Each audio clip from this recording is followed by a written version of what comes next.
오늘 우리에게 주실 말씀은 갈라디아서 6장 7절에서 9절까지의 말씀입니다. 스스로 속이지 말라. 하나님은 업신여김을 받지 아니하시나니 사람이 무엇으로 심든지 그대로 거두리라. 자기의 육체를 위하여 심는 자는 육체로부터 썩어질 것을 거두고 성령을 위하여 심는 자는 성령으로부터 영생을 거두리라. 우리가 선을 행하되 낙심하지 말지니 포기하지 아니하면 때가 이름에 거두리라. 심은 대로 거두리라 라는 제목으로 최영덕 목사님께서 말씀 전해주시겠습니다. 추수의 계절이 왔습니다. 우리는 올 한 해 무엇을 심었습니까? 또한 무엇을 거둘 수 있습니까? 오늘 본문을 통해 심음과 거둠의 법칙을 공부하며 은혜 받기를 원합니다. 7절, 스스로 속이지 말라. 하나님은 업신여김을 받지 아니하시니 사람이 무엇으로 심든지 그대로 거두리라. 심음의 원리 또는 추수의 원리가 7절에 나와 있습니다. 사람이 무엇으로 심든지 그대로 거두는 것, 이것이 바로 심음의 원리이고 추수의 원리입니다. 이 원리를 제정하신 분은 하나님이십니다. 아무도 이 원리를 거스릴 수가 없습니다. 따라서 심지도 않고 거두려고 하는 것은 잘못된 생각입니다. 또한 타인들보다 적게 심어놓고 많이 거두려는 것이나 가시나무에서 포도를 따려는 것은 하나님을 업신여기는 것이고 또한 자기 자신을 속이는 행위입니다. 우리는 잘 심어야 하고 잘 거두어야 합니다. 8절, 자기의 육체를 위하여 심는 자는 육체로부터 썩어질 것을 거두고 성령을 위하여 심는 자는 성령으로부터 영생을 거두리라. 8절은 심음의 두 방법을 소개하고 있습니다. 사람들은 두 가지 종류로 심습니다. 하나는 육체, 즉 죄악, 욕심대로 심는 것이고 또 하나는 성령, 하나님의 뜻, 하나님의 선한 것대로 심는 것입니다. 육체를 위하여 심으면 썩어질 것, 도덕적인 부패와 신체적인 부패가 결합된 단어입니다. 즉 더럽고 냄새나고 차마 눈뜨고 볼 수 없는 부패된 인격과 사체를 이야기하고 있습니다. 즉 폐기물을 거두고 성령을 위하여 심는 자는 성령으로부터 영생, 영원한 삶, 기쁨, 은혜, 즐거움, 평강, 사랑, 풍성, 섬김, 나눔을 거두게 됩니다.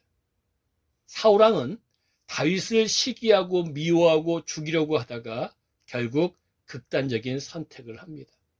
하만은 모르드게와 이스라엘 백성을 미워하고 무시하고 교만을 행하더니 결국 자기가 만든 사형틀에 자신이 죽고 맙니다. 가룟 유다는 스승 예수님을 돈의 유혹에 빠져 돈으로 팔아 배반하더니 결국 극단적인 선택을 합니다. 반면 다윗 왕은 하나님을 사랑하고 하나님의 백성을 사랑하며 하나님 나라 확장에 앞장서더니 성군이란 이름을 얻습니다. 에스더는 이스라엘, 즉 하나님 나라를 위해서 목숨까지 걸고 죽으면 죽으리라 했더니 나라도 살리고 자신도 삽니다. 예수님은 하나님의 영광과 택한 백성의 죄악 해결을 위하여 십자가에 못 박혀 죽으셨더니 부활하시고 영원한 구세주로 지금도 우리 곁에 계십니다. 우리는 어떻습니까? 매일 무엇을 심으며 살고 있습니까? 어떤 생각을 하며 어떤 마음을 먹고 있으며 어떠한 말과 행동을 하고 있습니까? 잠언서 23장 7절 상반절에 이렇게 말씀하고 있습니다. 대저 그 마음의 생각이 어떠하면 그 위인도 그러하다. 직역을 하면 이렇습니다. 사람은 생각하는 대로 그만큼 된다. 생각하는 대로, 말하는 대로. 유재석 씨가 몇 년 전에 부른 노래지요. 노래 제목입니다. 가사 내용입니다. 저는 이 개념이 세상적인 마인드인 줄 알았더니 성경적인 말씀인 것을 얼마 전에 알았습니다. 우리가 무슨 생각을 하느냐, 무슨 마음을 품고 있느냐, 무슨 말을 하는가에 따라 우리의 삶이 달라진다는 것입니다. 우리는 하나님의 마인드를 가져야 됩니다. 하나님의 생각을 내 생각으로 만들어야 됩니다. 긍정의 마인드, 긍정의 말을 생활화해야 합니다. 글과 언어의 연구가인 이기주 작가의 책 말의 품격에서 또한 이렇게 말하고 있습니다. 메신저가 곧 메시지이다. 이게 무슨 얘기입니까? 즉 말하는 자의 마음과 자세, 태도가 그 사람의 메시지, 언어가 된다는 것입니다. 하나님의 생각을 머리에 그리고 마음에 새기는 일을 생활하기 원합니다. 심는 일을 생활하기 원합니다. 또한 그 새긴 말씀들을 언어하고 행동화합시다. 그러면 생각한 대로, 마음 먹은 대로, 말하는 대로, 행동한 대로 역사가 이루어집니다. 은혜와 기쁨과 평강, 생명이 찾아옵니다. 9절, 우리가 선을 행하되 낙심하지 말지니 포기하지 아니하면 때가 이름에 거두리라. 9절은 심을 때 꼭 기억하고 행해야 할 두 가지 법칙을 이야기하고 있습니다. 첫째, 낙심하지 말라입니다. 우리는 주님의 뜻대로 선을 행하다가 종종 낙심을 합니다. 낙심하는 주된 이유는 이렇습니다. 선을 순수하게 행하지 않고 때로 조건을 붙이기 때문입니다. 또 조급증 때문에 그렇습니다. 또한 상대평가로 타인들과 나를 비교하다가 실망하기 때문에 그렇게도 합니다. 벗어나야 합니다. 노아가 120년 동안 어떠한 주변의 소리에도 반응하지 않고 묵묵하게 방주를 지은 것처럼 에녹이 300년 동안 아무 불평 없이 하나님과 동행한 것처럼 순간 나타나는 결과에 낙심하지 말고 묵묵히 하나님의 사명을 감당해야 합니다. 둘째, 포기하지 말라입니다.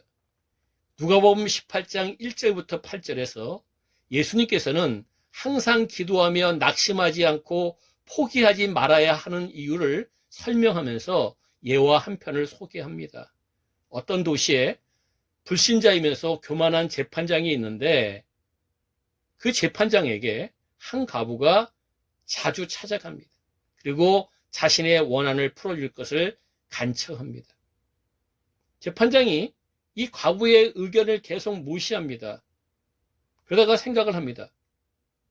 이 과부가 나를 번거롭게 함으로 말미암아 나를 괴롭히니 결국은 원한을 풀어줘야 되겠다 결심을 하지요.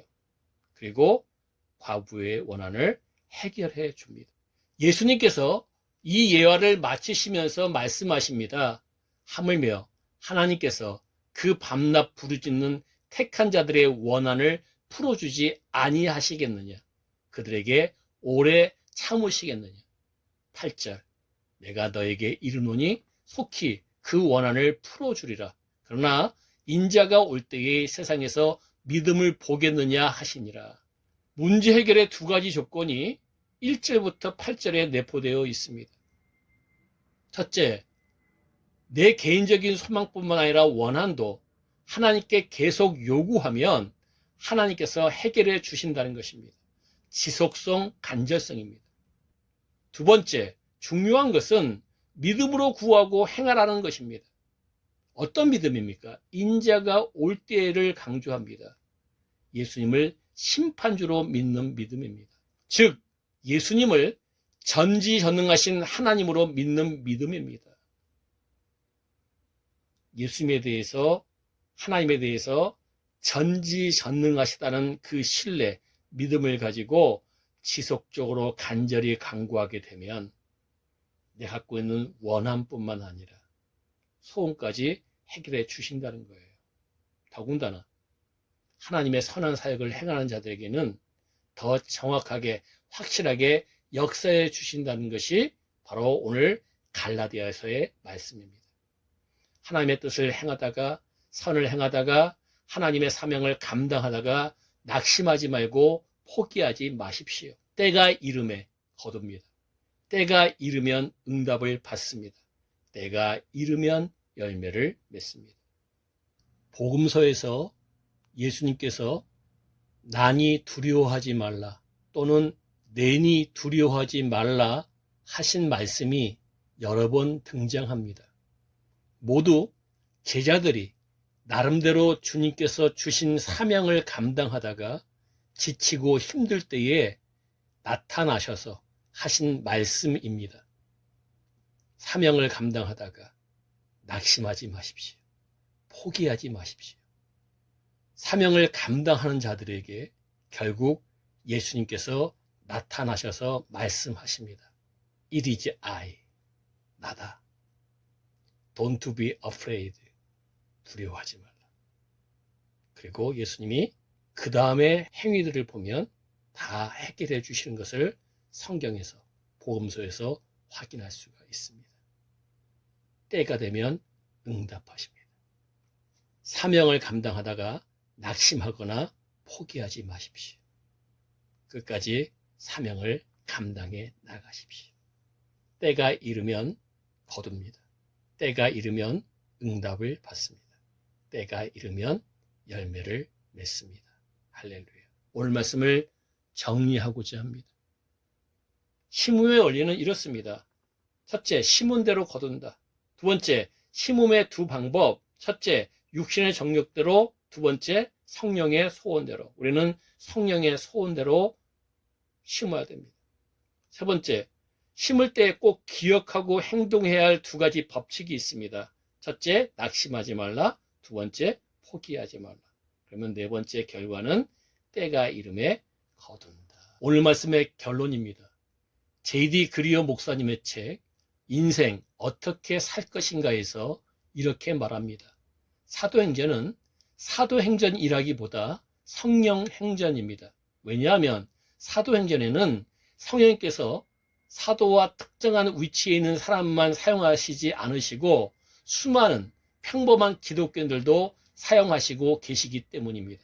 즉 사도의 역사를 기록한 것이 아니라 성령님의 역사를 기록했기 때문에 사도행전보다는 성령행전이 맞습니다. 일리가 있는 말씀입니다. 구약의 성령님은 특정인을 통해 역사하셨습니다. 그러나 오순절날 임하신 성령님, 곧 신약의 성령님은 평범하지만 신실한 모든 기독교인들을 통해 역사하셨습니다. 우리도 나도 그 대열에 있습니다. 자부심을 가지십시오. 확신을 가지십시오. 중요한 것은 주님께서 맡겨진 사명을 감당할 때 또한 선한 일을 감당해 나갈 때에 하나님은 역사해 주신다는 겁니다. 예수님은 역사해 주신다는 것입니다.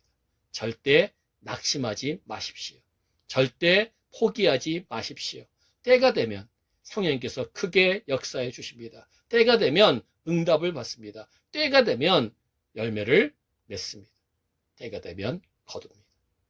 이 진리와 사실을 믿고 전진해 나가는 모든 성도님들 되시기를 주님의 이름으로 축원합니다. 기도하겠습니다. 하나님 아버지 감사드립니다.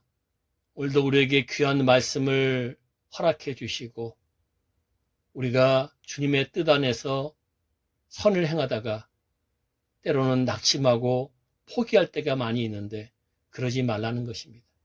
때가 되면 반드시 열매를 맺는다고 약속하고 계십니다. 우리의 생각을 항상 하나님의 생각으로 가득 채우기 원합니다. 우리의 마음을 항상 하나님의 선하신 마음으로 가득 채우기 원합니다. 우리 말과 우리의 행동이 항상 하나님의 선한 말과 긍정적인 언어와 긍정적인 행동으로 나타나기 원합니다. 그럴 때 하나님이 그러한 자에게 역사하십니다. 그러한 자의 선한 행동들을 하나님은 다 응답해 주십니다. 이 말씀 굳건히 믿고 하나님을 의지하고 나가기에 부족됨이 없는 하나님의 귀한 백성들, 자녀들 삼아 주시옵소서. 이제는 우리 구주 예수 그리스도의 은혜와 하나님 아버지의 크고 오묘하신 사랑과 성령님의 감화감동 교통 충만하심의 역사가 오늘도 맡겨진 사역을 최선을 다해서 감당하며 낙심하지 않고 포기하지 않고 하나님을 믿고 예수님을 믿고 열매 맺기 원하는, 그리고 하나님께 영광 돌리기 원하는 귀한 성도들 위해 영원토록 함께 계실지어다. 아멘.